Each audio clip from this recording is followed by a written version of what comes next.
Sir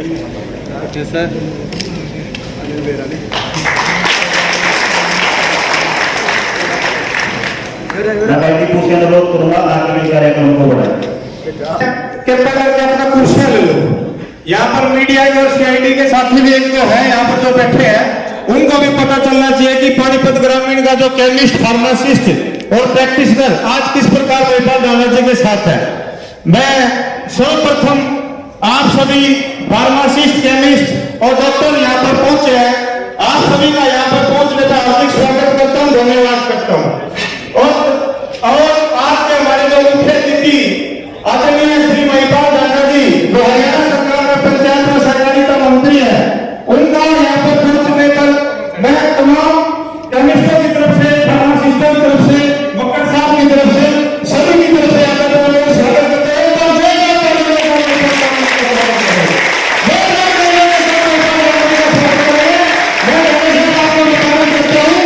ये pharmacist और chemist ये वो टीम है। अगर आज मैं इन सभी को हाथ जोड़ भाई आप लोगों ने सिर्फ एक काम करना, मेरी एक बात मान लो, लगभग सारे साथी प्रैक्टिस करते हैं, हमारे डॉक्टर भी यहाँ पर बैठे हैं भाई, सारे जो भी पेशेंट आ रहे हैं उससे एक बार एक ही बात कह दो, नहीं करना कर, कोई भी मरीज आवे एक ही बात कह दो, नहीं करना कर। अगर आप किसी को इंजेक्शन लगाओगे तो नहीं करना है। आप साथियों का कोई भी काम, किसी भी प्रकार की कोई भी समस्या, भाई मेरा काम पकड़ लियो, मैं काम कर देगा, पकड़ के काम करवाने की हिम्मत आपका भाई रखता है। किसी भी साथी को कोई दिक्कत आ जाए, कोई परेशानी आ जाए तो आपका भाई टीम को पूरे जिम्मेदार है। भाई कोई भी साथी अपने परिवार की, अड़ोस की, पड़ोस की सबके साथ सर्कल है, भाई दिल से मदद करते हो। चुनाव को चुनाव के तरीके से लड़ा जाता है और पूरी ताकत दिखाने की जरूरत है। और अगर आप एकजुट होकर के ताकत दिखा दोगे ना, आपकी वोट से मैं ये नहीं कहता सिर्फ विधायक बनेगा, आपकी वोट से सिर्फ मैं ये नहीं कहता कि मंत्री बनेगा, आपकी वोट से मुख्यमंत्री भी बन सकते हैं साथियों। नहीं है और जोर लगाना है। मैं इन्हीं शब्दों के साथ अपनी वाणी को विराम देता हूँ। हर वर्ग में जो भी हम लोग काम करते हैं, हम सबकी अपनी एक अलग पहचान होती है। अगर मैं परचून की दुकान वाला हूं तो मेरी अपनी एक अलग दायरा है, एक अलग सिस्टम है। अगर मैं फार्मासिस्ट हूं, मेडिकल स्टोर चलाता हूं, तो मेरा भी अपना एक दायरा और मेरा भी अपना एक सिस्टम है। और अगर मैं बिजनेसमैन हूं, बिजनेस करता हूं, तो मेरा भी काम करने का तरीका और दायरा वो भी एक अलग है। और हम लोग अगर राजनीति करते और राजनीति के माध्यम से अगर हम भी आप लोगों के साथ मिलकर सेवा करते हैं, तो हमारा भी एक दायरा बना होता है, एक सिस्टम बना होता है। इसलिए कुल मिला के सब लोगों का पर्पज एक ही है, वो पर्पज है सेवा करना। आप भी सेवा करते हैं। हर आदमी केमिस्ट की दुकान खोल के नहीं बैठ सकता, उसको उतनी समझ चाहिए, उसको इतना ज्ञान चाहिए, उसको चलाने के लिए उतनी पूंजी भी चाहिए। अब आप चलाते हो, भले ही कम मार्जिन ज्यादा मार्जिन उसकी बात नहीं है, मगर हम अल्टीमेटली सेवा करते हैं। आप उसको अगर बिजनेस पर्पज से सोचोगे तो वो एक अलग बात होगी। अगर आप उसको सेवा के पर्पज से सोचोगे वो अलग बात होगी। अगर सेवा के साथ साथ बिजनेस, उस दृष्टि से अगर हम लोग अपने काम को बढ़ाएंगे तो हमारे काम में एक नई गति, एक नई ऊर्जा पक्का आएगी। और आप लोग ये काम करते हो। आप अपना काम तो करते हो, काम करते करते अगर मान लीजिए मैं बिना पैसे के आपकी दुकान पे आके खड़ा हो गया, या बिना पैसे के आपसे आपकी मदद मांगने के लिए खड़ा हुआ और आपने मेरी मदद की, आपने मुझे बार बार मदद की, ये आपकी सेवा है। और अगर मेरे पास पैसे नहीं है, मैं आया आपने मुझे भगा दिया, तो ये आपका व्यापार है। व्यापार में आदमी सेवा के भाव को निकाल देता है, वो एक तरफा सोचता है।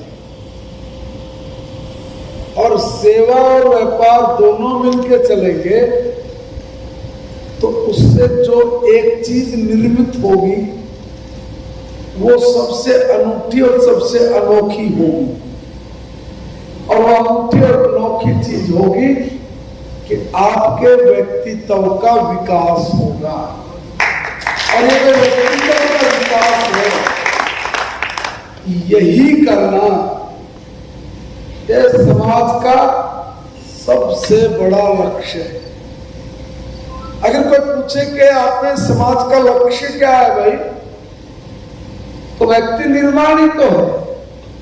अगर व्यक्ति का निर्माण हो गया तो दुनिया में हम जो चाहते हैं वो कर सकते हैं, हम वो करेंगे। इसलिए आज पूरे देश का एक ही फोकस है और दुनिया के बुद्धिजीवी लोगों का भी एक ही जगह पर आकर फोकस बन गया कि कुछ भी हो व्यक्ति निर्माण करो, ताकि व्यक्ति निर्माण के जरिए हम लोग इस दुनिया में कल्याण करें, शांति स्थापित करें। और भारत इसमें सबसे अग्रणी इसलिए हो क्योंकि भारत के दृष्टिकोण के बिना दुनिया में शांति कायम नहीं हो सकती। ये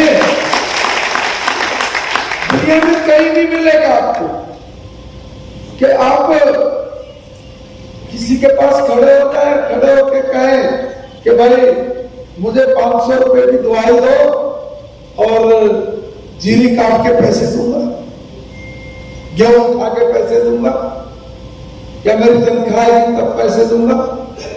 वो आदमी नहीं मिलेगा भाई। आप पहले पैसे डालोगे, बटन दबाओगे, दवाई निकल के आएगी, आप उठाओगे पैकेट में अपने आप डालोगे, लेके चले जाओ।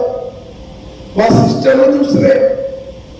तो वहां पे आप व्यक्ति निर्माण की बात सोच ही नहीं सकते और सोचेंगे भी। और कुछ लोग खड़े भी होंगे तो जो ऐसे लोगों का समूह है दुनिया में, वो लोगों के समूह ही आके भारत को आगे करके कह रहे हैं कि ये जो आपका दृष्टिकोण है, ये दृष्टिकोण सारी दुनिया में लागू हो, ताकि दुनिया के बाकी देशों में भी सेवा करने का भाव व्यापार के साथ साथ आए। और उससे हमारे लोगों की बुद्धि में जो बाकी विकास है वो तो ठीक है, मगर जो ये परस्पर मिलकर चलने का जो विकास होना चाहिए, इस विकास की कमी है। इसको पूरा करने में भारत की मदद मिलेगी और भारत इसमें मदद कर रहा है। ये चीजें आपको पता कब लगेगी? ये तभी लगेगी जब आप दुनिया के अलग अलग देशों में जाके वहां के सिस्टम को, वहां की कल्चर को और वहां के जो इस तरह के समाज में काम करने वाले बुद्धिजीवी लोग हैं, जब आप उनके साथ बैठेंगे। दोस्तों, इस सारी चीजों में हम लोगों को भी अपनी भूमिका निभानी है। भूमिका क्या निभानी? कि देखो, आपके साथ आपके घनिष्ठ संबंध भी होते हैं। मैं ये चाहूंगा कि जो बात मैं अभी बोल रहा था कि दुनिया को आज अगर आवश्यकता है तो उसमें आपकी भी भूमिका है। इस देश के 140 करोड़ लोगों ने एक सर्वे करा के सपना लिया है कि एक राजनीतिक मजबूत सोच के साथ हम भारत को दुनिया में खड़ा करेंगे, और इसलिए समय सीमा फिक्स कर दी।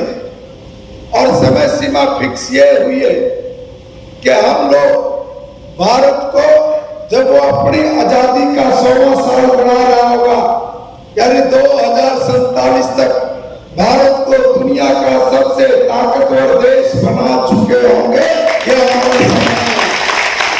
और इसलिए मैं कह रहा कि एक केमिस्ट, एक मेडिकल स्टोर पे काम करने वाला, उसको भी कोई आदमी ये अछूता ना समझे कि समाज में उसका कोई योगदान नहीं है।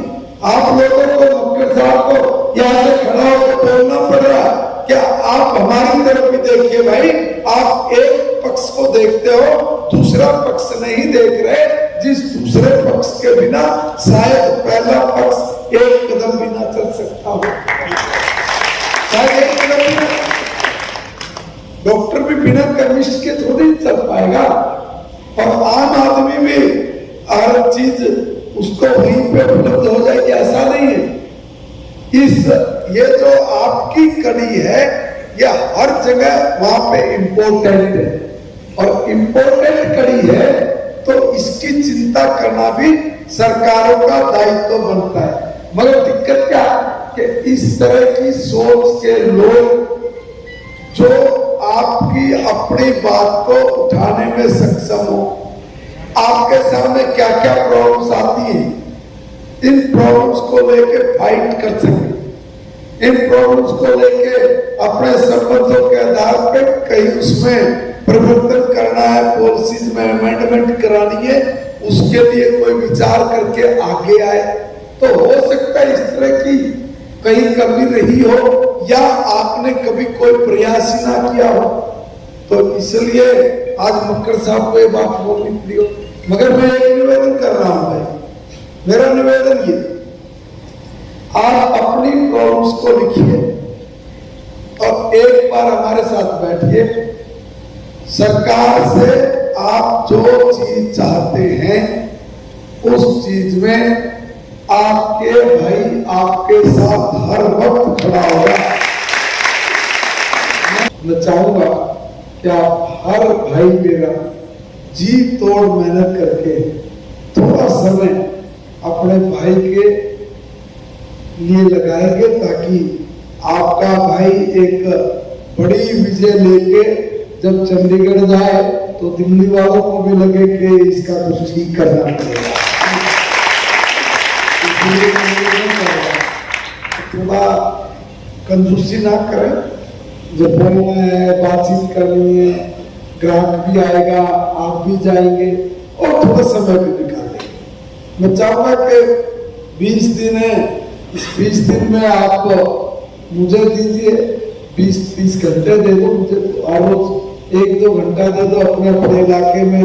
आप लोग अगर अपने अपने दोस्तों को, प्यार प्रेम करने वालों को अगर थोड़ा बोलेंगे तो मेरा इतने से काम चल जाएगा। आपके लिए सबसे आसान एक ही तरीका, बैठक का काम आपका होता है, मोस्टली बैठना होता है।